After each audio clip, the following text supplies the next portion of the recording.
Saudara-saudaraku sekalian, opini saya untuk teman-teman sekalian.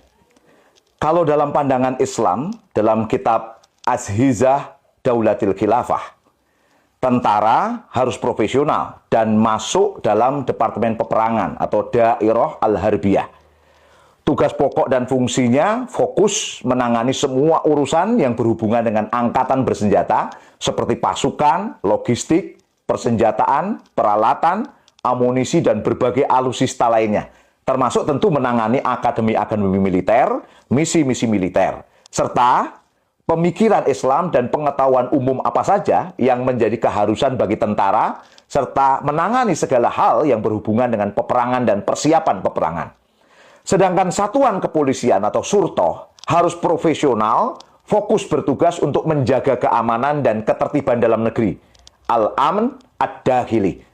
Nah, untuk menjaga itu semua berjalan dengan baik, maka diperlukan 3 hal. Yang pertama, rekrutmen dan pelatihan SDM yang tangguh dengan landasan ketakwaan yang kuat pada Allah Subhanahu wa taala. Militer ya harus dididik, jago berperang dan mengendalikan alat-alat dan teknologi perang.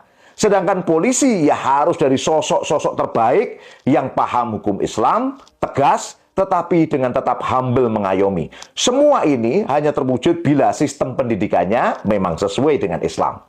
Yang kedua, membangun kesejahteraan militer dan kepolisian agar bisa fokus pada tugas fungsinya, tidak tolah-toleh lagi. Ini hanya bisa terwujud bila pengelolaan ekonomi dan APBN-nya diatur sesuai dengan Islam. Misalnya, sumber daya alam yang melimpah betul-betul dikelola dengan baik, sehingga penghasilannya berkah berlimpah, salah satunya untuk kesejahteraan prajurit militer dan polisi.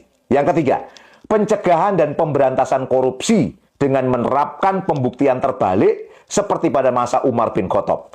Pejabat militer dan polisi harus dihitung kekayaannya saat awal menjabat atau bertugas dan dihitung kembali kekayaannya setelah selesai menjabat.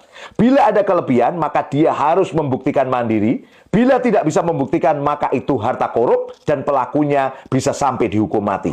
Hal ini bisa dilakukan bila sistem ukubat atau sistem peradilan dalam Islam diterapkan. Oke. Jadi, untuk menciptakan prajurit militer dan polisi yang hebat dan profesional, penuh ketakwaan pada Allah Subhanahu wa taala ternyata kompleks. Memerlukan sistem pendidikan yang sesuai dengan syariat Islam, sistem ekonomi yang sesuai dengan Islam, sistem peradilan Islam. Dan itu semua hanya bisa terwujud dalam sistem pemerintahan yang melegalkan semua sistem tadi tanpa reserve. Dan itulah yang namanya khilafah Islamiyah. Dan semua itu adalah jalan yang membawa curahan